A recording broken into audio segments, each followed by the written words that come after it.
जय श्री कृष्णा। आज की कहानी है पासा पलट गया, जिसको लिखा है आर्या झा ने। अरे राशि बेटा, बड़ा अच्छा किया जो सरप्राइज़ दिया। बहू, राशि आई है, ज़रा चाय नाश्ता लगाना। जी मम्मी, अभी लगाती हूँ। ननंद को देखते ही नीता के मन में गुदगुदी सी होने लगी थी। अच्छा हुआ जो कल रात विनीत से बात हो गई कि दीदी के रहने पर मायके जा सकती हूँ। यही सही वक्त है जब मौके पर चौका लगाया जा सकता है। मेरे बलबूते अपने मायके घूमने आ गई हैं और मेरे मायके की गलियां वीरान पड़ी हैं। बच्चों की गर्मी की छुट्टियां चल रही हैं तो क्यों न मैं भी मायके हुआ हूँ। यही सोचती नीता चाय नाश्ता देकर अपनी पैकिंग में लग गई। जब शारदा जी की नज़र घड़ी पर पड़ी तब दिन के 12 बज चुके थे। बहू के कदम रसोई की ओर बढ़ते नहीं दिखे तो वह स्वयं ही खाना बनाने आ गई। लगता है नीता की आंख लग गई। चल आज तेरी मनपसंद कढ़ी बना देती हूँ। अरे माँ, तुम काम करोगी, भाभी कहाँ हैं? ये वक्त का खाना बना लूँगी तो घिस थोड़ी ना जाऊँगी। साथ बातचीत करते हुए 1 घंटे में खाना तैयार हो जाएगा। वह सब ठीक है, पर उल्टी गंगा क्यों बहा रही हो? दीदी, गंगा तो सीधी ही बह रही है। मम्मी के हाथ की स्वादिष्ट कढ़ी खाए हुए काफ़ी दिन हो गए थे। आपके साथ साथ हमें भी खाना मिल जाएगा। बहू की ठिठाई पर सास ननद एक दूसरे का मुंह देखे जा रही थी। तभी राशि ने हंसते हुए व्यंग किया, कुछ अपने हाथों का भी खिला दो भाभी। हाँ हाँ, क्यों नहीं, शाम को खिलाती हूँ। कहकर नीता मन ही मन सोचने लगी कि एक शहर में रहने के कितने फ़ायदे हैं। जब देखो मुंह का स्वाद बदलने पहुँच जाती है। खाना खाने के बाद माँ बेटी अपनी बातों में मशगूल हो गई। कब दिन ढला कब शाम हुई पता ही नहीं चला। तभी कटे तरबूज के प्लेट के साथ नीता दाखिल हुई। वाह बहू, बहुत बड़ा अच्छा किया, फल ले आई। मगर मुझे चाय पीनी है भाभी, राशि ने कहा। इतनी गर्मी में चाय कौन पीता है? फल खाइए, मन ठंडा रहेगा।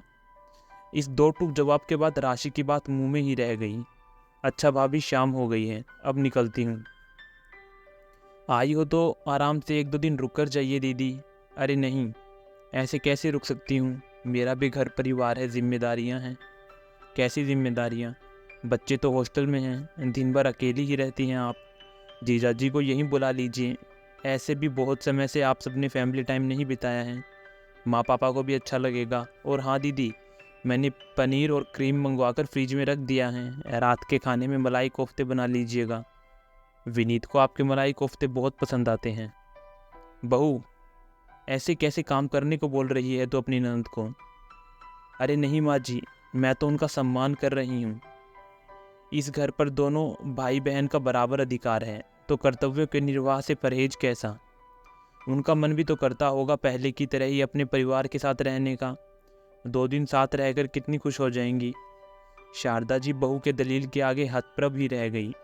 अच्छा दीदी, मैं अपने मम्मी पापा से मिल आती हूँ, तब तक आप यहाँ अपने मायके में आराम फरमाइए। आराम? आए थे हरिभजन को, ओटन लगे कपास वाला हाल हो रहा था। ऐसा लग रहा था जैसे सब पूर्व नियोजित था। राशि मन बदलने मायके आई थी, पर यहाँ का रुख देख रुख शक्ति का दिल कर रहा था। जब तक कुछ सोचती समझती नीता की कैब आ गई।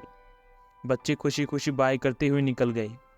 दूर जाता हुआ कैब धीरे धीरे और छोटा दिखाई देने लगा और माँ बेटी को घर का काम बड़ा और बहुत बड़ा लगने लगा। सुनो, रात का खाना भाई के घर पर है, ऑफिस से सीधा घर आ जाना। राशि ने पति को फ़ोन किया। पर तुम तो शाम तक लौट आने वाली थी ना, अब वह सब छोड़ो। लगता है पासा पलट गया। निशांत चुटकी ले रहे थे। मैं कब हार मानने वाली हूँ पतिदेव, कभी नदी पर नाव तो कभी नाव में नदी। सच, ननंद भाभी का रिश्ता ही कुछ ऐसा है, प्यार दुलार का तो कभी छेड़छाड़ का। अधिकार अपने हिस्से और कर्तव्य शटलकॉक की तरह दूसरे की कोर्ट में डालते हुए कभी कभार पासा पलट ही जाता है। और यह मुहावरा सच साबित होता है कि तू डाल डाल तो मैं पात पात। तो आशा करता हूँ कि आपको ये कहानी पसंद आई होगी।